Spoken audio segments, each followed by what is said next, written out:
Semakin seseorang mengajukan permohonan kepadanya, semakin pula Allah mengasihinya. Tentu saja, doa-doa kita itu mesti diakhiri dengan kalimat yang sama seperti yang diajarkan oleh Yesus hari ini. Jadilah kehendakmu. Saudari-saudaraku yang terkasih, berjumpa kembali bersama saya Inspirasiku di Antara. Renungan harian Kamis 10 Maret, Pekan Prapaskah yang pertama. Semoga kita bersama keluarga komunitas kita selalu dalam keadaan baik, tetap sehat dan bersemangat. Marilah kita mengawali renungan kita dengan tanda kemenangan Kristus. Dalam nama Bapa dan Putra dan Roh Kudus. Amin. Allah Bapa yang Maha Baik, karuniakanlah kepada kami roh yang selalu memikirkan dan melakukan yang baik, dan semoga kami selalu hidup seturut kehendak-Mu. Dengan pengantaraan Yesus Kristus Putra-Mu Tuhan kami, yang bersama dengan Dikau dalam persatuan Roh Kudus, hidup dan berkuasa Allah sepanjang segala masa. Amin. Dalam nama Bapa dan Putra dan Roh Kudus. Amin.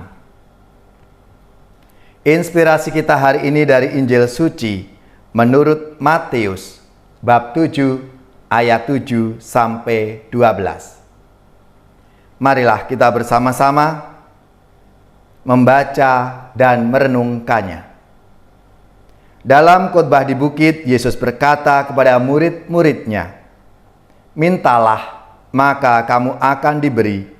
Carilah, maka kamu akan mendapat. Ketuklah, maka pintu akan dibukakan bagimu. Karena setiap orang yang meminta akan menerima, setiap orang yang mencari akan mendapat, dan setiap orang yang mengetuk, baginya pintu akan dibukakan. Adakah seorang daripadamu yang memberi batu kepada anaknya jika ia meminta roti, atau memberi ular jika ia meminta ikan? Jadi, jika kamu yang jahat tahu memberikan yang baik kepada anak-anakmu, apalagi Bapamu yang di surga, Ia akan memberikan yang baik kepada mereka yang meminta kepadanya.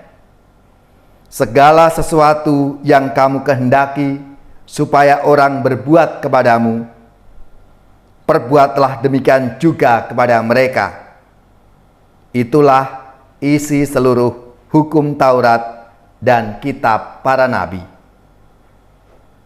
Demikianlah sabda Tuhan. Terpujilah Kristus. Saudari-saudaraku yang terkasih, ada dua pesan utama dalam kutipan sabda Tuhan hari ini. Yang pertama, nasihat mengenai doa. Pesan itu amat jelas, yaitu agar para murid Yesus tekun dan penuh percaya berdoa kepada Allah. Dengan contoh yang amat sangat jelas pula. Cukup kalau kita ingat kata-kata seorang guru rohani yang mengatakan begini, "Orang akan sangat terganggu kalau teman-temannya terus-menerus minta bantuan kepadanya." Tidak demikian dengan Allah. Semakin seseorang mengajukan permohonan kepadanya, semakin pula Allah mengasihinya.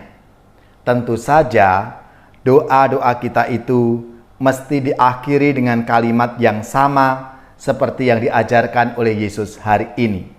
Jadilah kehendakmu. Nasihat yang kedua berisi nasihat yang sering disebut sebagai aturan yang baik, khotbah di bukit, yang sering menjadi intisari dari khotbah Yesus di bukit ini. Istimewanya ialah bahwa aturan itu disampaikan dalam rumusan yang positif, bukan yang negatif. Kalau maksud yang serupa diutarakan dalam bentuk negatif, ada banyak contohnya. Misalnya, Seorang guru Yahudi menyatakan, apapun yang kamu tidak suka, jangan lakukan itu kepada orang lain. Hal serupa juga dinasihatkan dalam kitab Tobit. Apa yang tidak kau sukai sendiri, jangan kau perbuat kepada siapapun. Lalu dalam kitab Mazmur menjawab pertanyaan, siapakah yang boleh menumpang dalam kemahmu? Jawabannya, dalam bentuk negatif, yang tidak menyebarkan fitnah, yang tidak berbuat jahat, yang tidak menimpakan cela. Mungkin menjadi pertanyaan bagi kita, lalu apa istimewanya rumusan khotbah di bukit yang disampaikan oleh Yesus dalam bentuk positif itu? Yang pertama, kalau bentuknya negatif, yang dituntut adalah tidak melakukan. Sebagai contoh, cukup apabila kita sebagai pengendara motor atau mobil tidak menyerempet orang yang sedang jalan. Dia tidak akan dihukum. Tetapi tidak ada hukum yang dapat mewajibkan pengendara mobil kalau dia melihat orang sedang berjalan kelelahan, lalu menawari orang itu untuk ikut masuk di dalam mobilnya.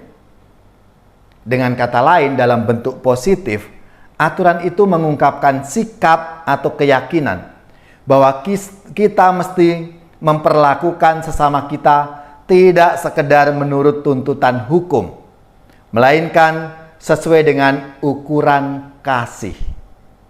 Hanya seorang yang mempunyai kasih Kristus di dalam dirinya, dengan semangat aturan khotbah di bukit ini akan mampu secara positif dan kreatif, tidak berhenti bertanya, apa yang harus aku lakukan?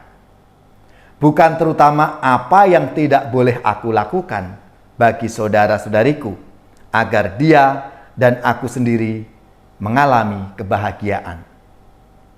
Saudari-saudaraku yang terkasih, dengan demikian, apa yang disampaikan oleh Yesus, nasihat-nasihat dan ajarannya itu kiranya mengajak kita untuk menjadi pribadi-pribadi yang kreatif, bahwa kita sungguh-sungguh peduli lalu memperhatikan dan membantu orang itu, lebih-lebih mereka yang menderita, mereka yang sakit, mereka yang membutuhkan bantuan. Maka marilah saudara-saudariku yang terkasih, kita mohon rahmat Tuhan supaya kita menjadi saluran rahmat dan berkat Tuhan dalam hidup kita.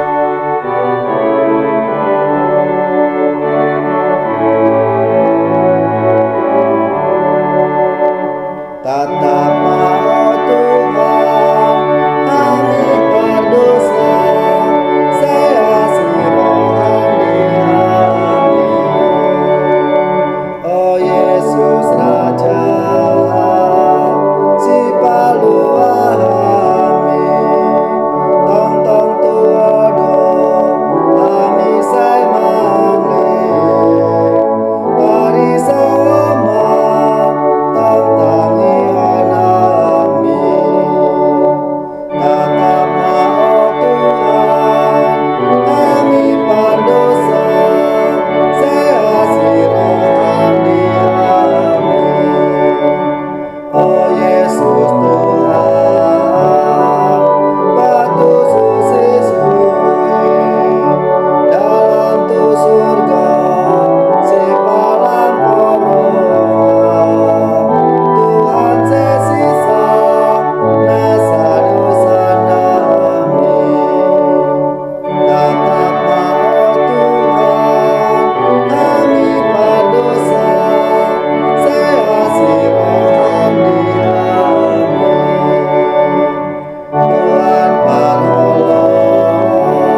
Saudari-saudaraku yang terkasih, marilah kita siapkan hati kita untuk menerima berkat Tuhan.